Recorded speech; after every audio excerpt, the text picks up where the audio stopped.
শিলচর শহরের ব্যস্ত college road এলাকা, যেখানে দিনরাত মানুষের আনাগোনা লেগেই থাকে, কিন্তু সেই এলাকাতেই এবার ঘটল এক চাঞ্চল্যকর চুরির ঘটনা, যা ঘিরে আতঙ্ক ও প্রশ্ন দুই তৈরি হয়েছে স্থানীয়দের মধ্যে।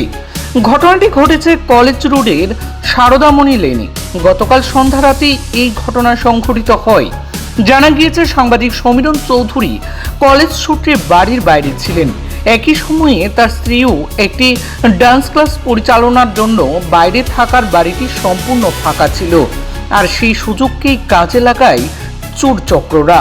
পরিস্থিতির সুযোগ নিয়ে অজ্ঞাত পরিচয় ব্যক্তিরা বাড়িতে ঢুকে চুরির ঘটনা সংঘটিত করে বলে অভিযোগ। যদিও ঠিক কি সামগ্রী চুরি গেছে বা মোট ক্ষয়ক্ষতির পরিমাণ কত তা এখনো স্পষ্টভাবে জানা যায়নি। ঘটনার খবর পেয়ে দ্রুত ঘটনাস্থলে পৌঁছে পুলিশ এবং প্রাথমিক তদন্ত শুরু করে। স্থানীয়দের সঙ্গে কথা বলে এবং আশপাশের পরিস্থিতি খতিয়ে দেখে ঘটনার সূত্র খোঁজার চেষ্টা চালাচ্ছে তারা। জানা গিয়েছে, আজ এই ঘটনায় থানায় একটি লিখিত অভিযোগও দায়ের করা হয়েছে। এদিকে ঘটনায় প্রকাশ্যে আসতেই রাজনৈতিক মহলেও বড়সড় চাঞ্চল্য সৃষ্টি হয়। শিলচর বিধানসভা কেন্দ্রের কংগ্রেস মনোনীত প্রার্থী অভিজিৎ পাল ঘটনাস্থলে পৌঁছে পরিবারের সঙ্গে কথা বলেন এবং পরিস্থিতির খোঁজখবরও নেন।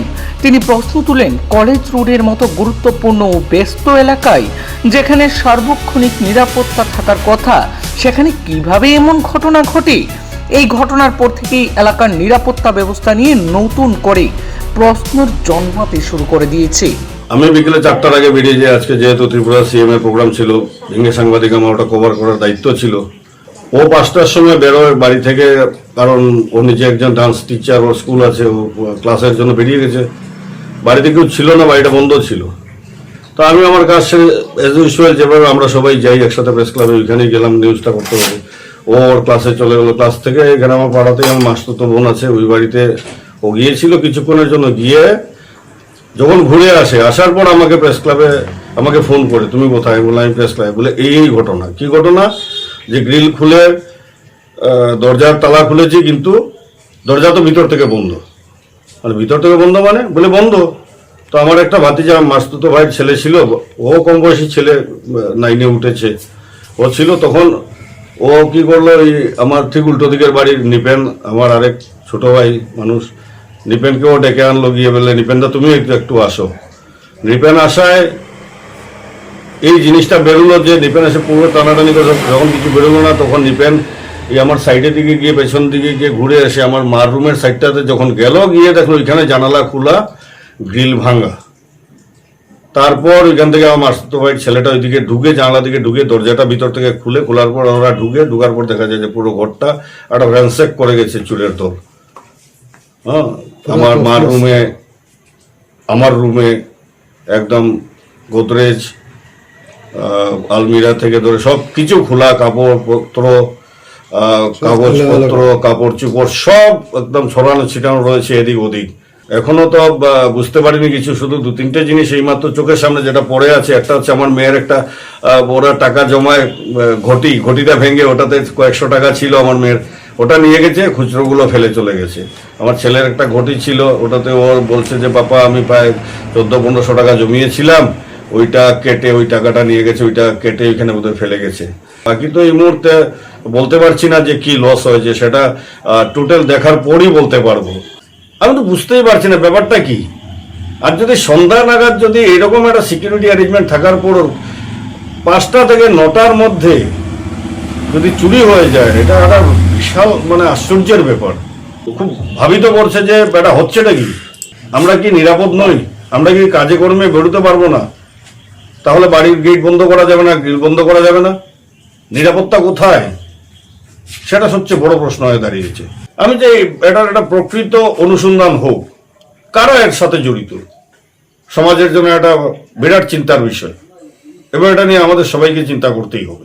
প্রশাসনিক অবস্থা কতটুক তলানিতে গেছে যে আজকে কলেজ রোডের মতো জায়গায়, কলেজ রোড সারদামণি লেনে, যেখানে জনবসতিপূর্ণ এলাকা এবং টাউন এলাকা, সেখানে আজকে সন্ধ্যা রাতে যেভাবে সাংবাদিক সমীরণ চৌধুরীর বাড়িতে এইভাবে দুঃসাহসিক চুরি ঘটনা ঘটেছে তা অত্যন্ত নিন্দনীয়।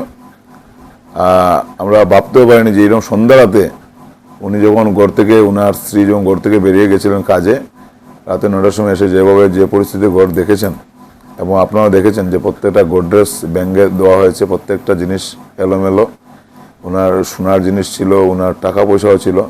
এখন পর্যন্ত ওনারা ঠিক হিসাব পাননি কতটুকু ওনাদের চুরি হয়েছে। কিন্তু এটাতে প্রশ্ন হয় যে সন্ধ্যা রাতে এইভাবে যদি চুরি হয়, এবং ওনার বাড়িতে আজকে 10 মাস আগে একবার চুরি হয়েছিল, 10 মাস পরে আবার চুরি হয়েছে, ওটাউটি 10 মাসের ভিতর 2বার চুরি হওয়ার পরও পুলিশ প্রশাসন ব্যর্থ চোর ধরতে। এবং এইভাবে যদি মানুষের যদি মানে আইন শৃঙ্খলা যদি ভেঙে পড়ে, নির্বাচনের সময় আজকে এত কড়া প্রশাসন থাকার কথা ছিল, নিরাপত্তা ব্যবস্থা এরকম থাকার কথা ছিল, কিন্তু সাধারণ মানুষের আজকে নিরাপত্তাহীনতায় ভুগছেন। আজকে এই সময় যদি সন্ধ্যা রাতে এইভাবে মানুষের ঘর চুরি হয়, তাহলে এটা মানে বুঝতেই পারা যায় যে মানে আজকের দিনে প্রশাসনের নিরাপত্তা কতটুকু, সাধারণ মানুষের উপর নিরাপত্তা কতটুকু। ওনারা ব্যস্ত শুধু ভিআইপি সিকিউরিটি দিতে। আজকে নির্বাচনের সময় আজকে ত্রিপুরার মুখ্যমন্ত্রী এসছেন, শিলচর শহরে প্রত্যেক জায়গাতে পুলিশ প্রশাসন ব্যস্ত, কিন্তু দেখা যায় এইদিকে সন্ধ্যা রাতে এইভাবে দুঃসাহসিক চুরি ঘটনা ঘটেছে। আমি প্রশাসনকে অনুরোধ করব অতি সত্বর যেন চোর ধরে ওনাদের যেসব জিনিস চুরি হয়েছে তা যেন রিকভারি করা হয় এবং সাধারণ মানুষের জন্য নিরাপত্তা সুনিশ্চিত করা হয়।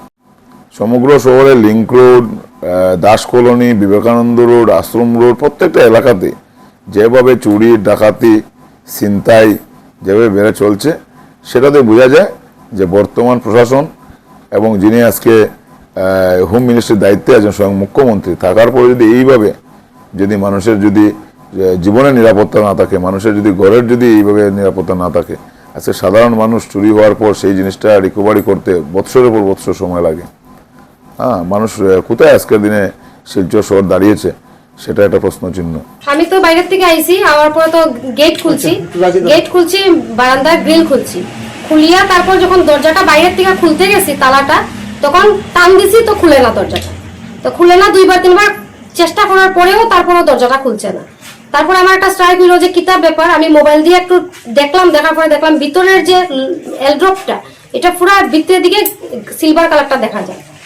তারপরে গিয়ে আমি ওই দাদারে ডাকিয়ে আনছি, দাদাও চেক করলো, আমি চেক করলাম, আমার এক দেওরের ছেলে হেও চেক করলো, দরজার কোনো মতে খুলে না। এটা ভিতরের দিকে দরজাটা তালা মারিয়া আর ভিতর দিকে তারা কোনোভাবে জানলাটা ভাঙিয়ে আইয়া ঘরে ঢুকছে। একবার সেম এরকম আমরা ঘরে চুরি হয়েছে 8 মেতে, তখন তো আস্তে ঘর ভাঙিয়া দরজা জানলা সব ভাঙিয়া পিছন দিকে আইয়া আবার সেম অ্যাটাক করছে। তখন আমার মেয়ে সোনার চুড়ি, আমার রূপার সব যাবতীয় সব জিনিস একদম টাকা উকা সম্পূর্ণ 15-20 হাজার টাকা আছিল, সব নিয়ে গেছে গিয়া। ওখানে সেম আমি ওখানে লকার উকার ভালোভাবে খুলছি না, ধরছি না, যে পুলিশ আহক আগে চেক করুক, ধরুক, দেখুক, তারপরে গিয়ে আবার সব চেক করবো। ওখানে ব্যাংকের চেক বুক কিচ্ছু পাইতেছি না, সব সিতে ডকুমেন্টস সব মানে উলট পালট করিয়া গেছে গিয়া। আমি তো আমার ক্লাসে আসলাম, আমার ডান্স স্কুল আছে মণ্ডপে, এখানে আমার ক্লাস হয়, তো এখানে আমি গেছিলাম আর কি।